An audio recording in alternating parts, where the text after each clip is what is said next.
BookTube Nation, I'm Sam here again with A Bear and a Bee Books, and today I'm here to film a fall book recommendation video for you.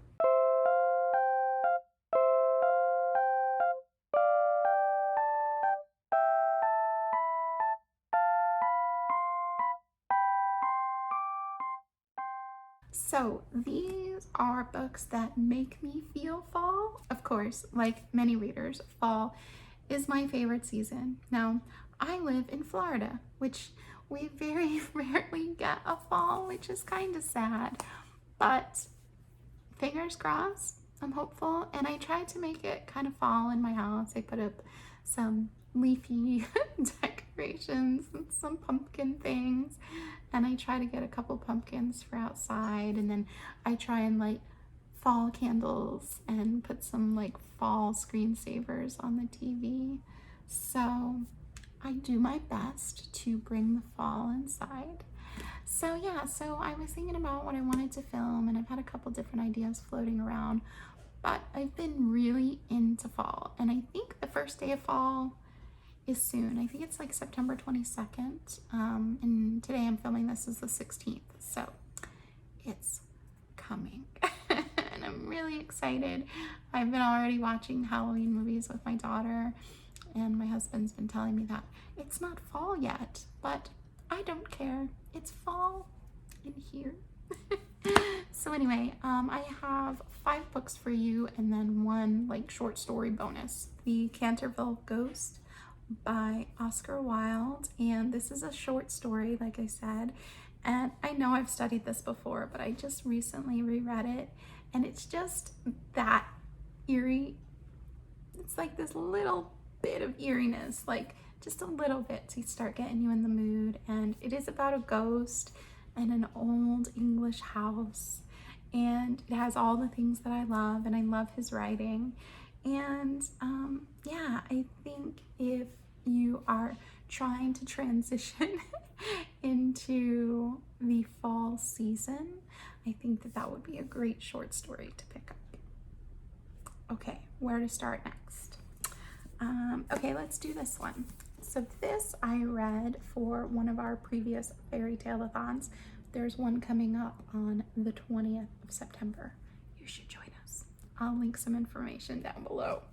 But anyway, this is A Curse Dark as, I always want to say the other one because there's like another title that's similar, because it just came out, I don't know, a couple years ago, and this is a little bit older, but I loved this book more.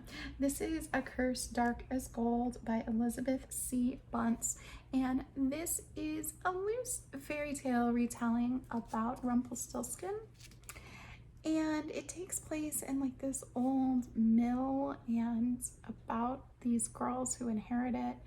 And you know, they're trying to like be in charge of this, like in a very man-dominated field. And there are elements of like fairy tale and folklore, and there's like even, you think, maybe a little bit of paranormal in here.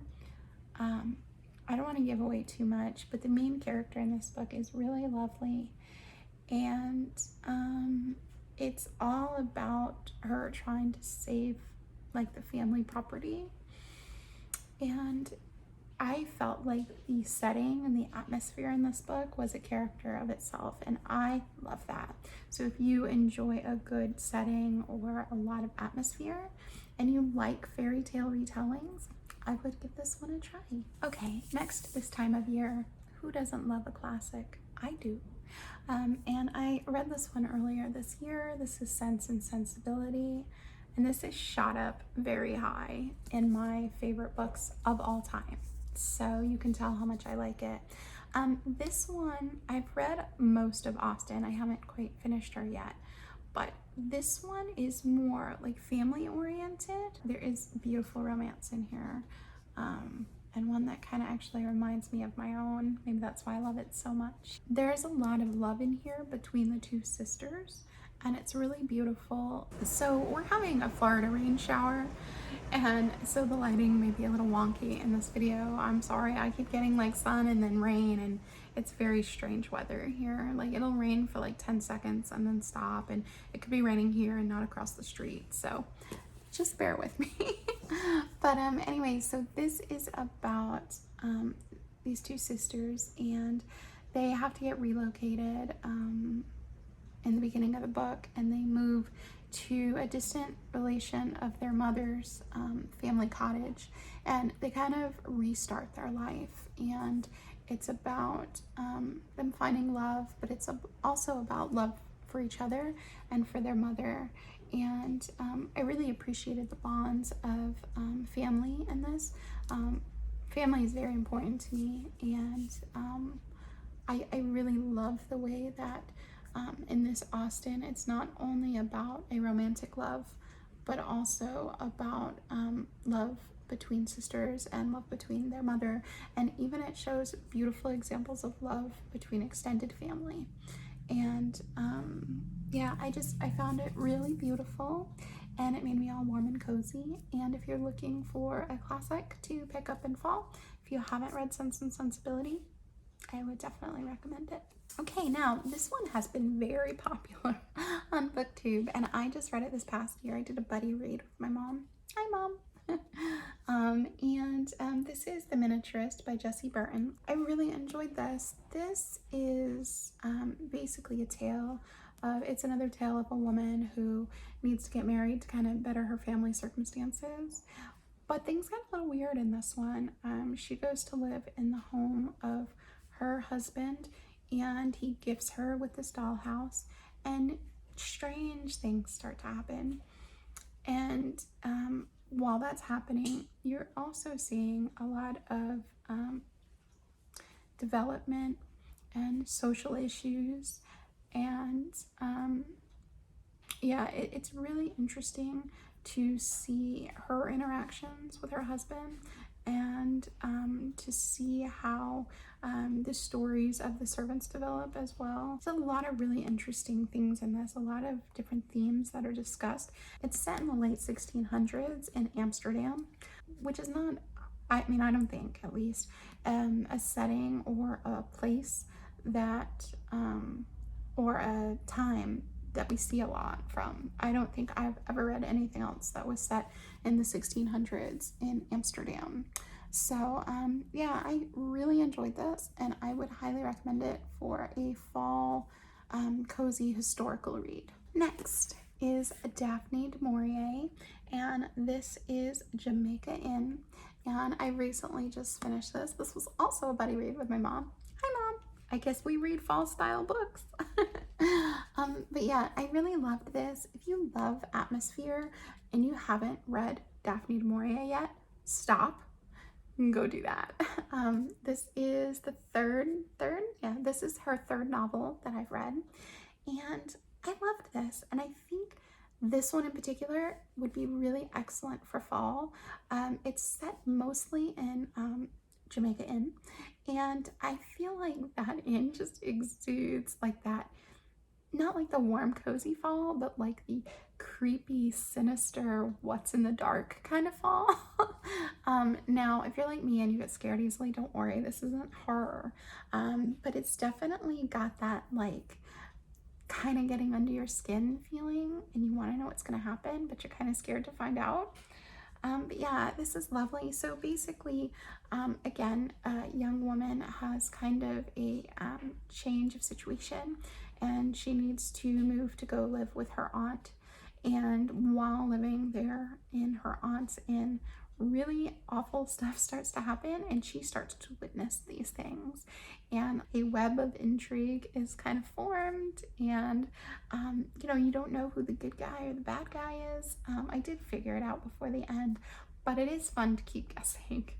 And yeah, I really enjoyed this. There is some romance in it, so if you like that, there's a dabble of it in there, but the atmosphere,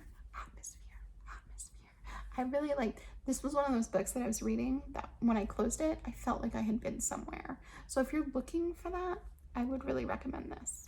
And the final book I wanted to recommend today, wow, this was also a buddy read with my mom. we read fall books, apparently. Things that feel like fall, we read, and not always during fall, but it just turned out that way. This is Lolly Willowes by Sylvia Townsend Warner. And, okay, I gave this 5 stars, but I originally had given it 4. I struggled with how much I loved this, if that makes any sense. This book is dark. It's very well written. I would say it's literary fiction. It is really makes you think, and it has a lot to do with the treatment of women and how they were, how things that women did made them appear to society and how society treated them based on those things. You know, and just wanting freedom was considered strange in some cases.